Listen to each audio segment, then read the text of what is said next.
ल जाम हेर्नु अहिले भर्खर खुलाएको थिएँ मैले होइन यहाँ फेरि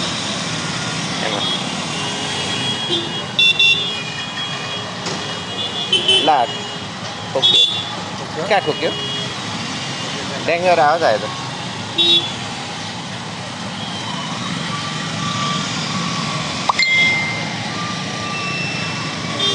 जाम खुल्यो खुल्यो खुल्यो खुल्यो खुल्यो खुल्यो खुल्यो खुल्यो खुल्यो जाम खुल्यो जाम खुल्यो जाम खुल्यो जाम खुल्यो जाम खुल्यो यो टेम्पोले चाहिँ यता ल्याएर सेफ दिनुपर्छ क्या यसले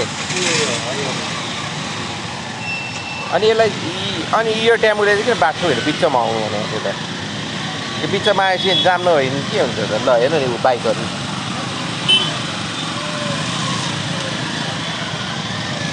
अब चाहिँ चिटिक्क भएको देखेँ क्या हेर तलदेखि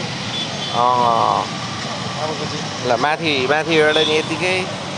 निक्ल्यो हो यसरी निक्लेर हिँड्नुपर्छ गुड गुड गुड ल हेर्नु तलसम्म जाम अब यो भिडियो हाम्रो बहिनी पनि बनाउँदैछौँ अब हुँदा हुँदा हुँदा हुँदा हाम्रो छिमेकीहरू सबैले बनाउँदैछ भिडियो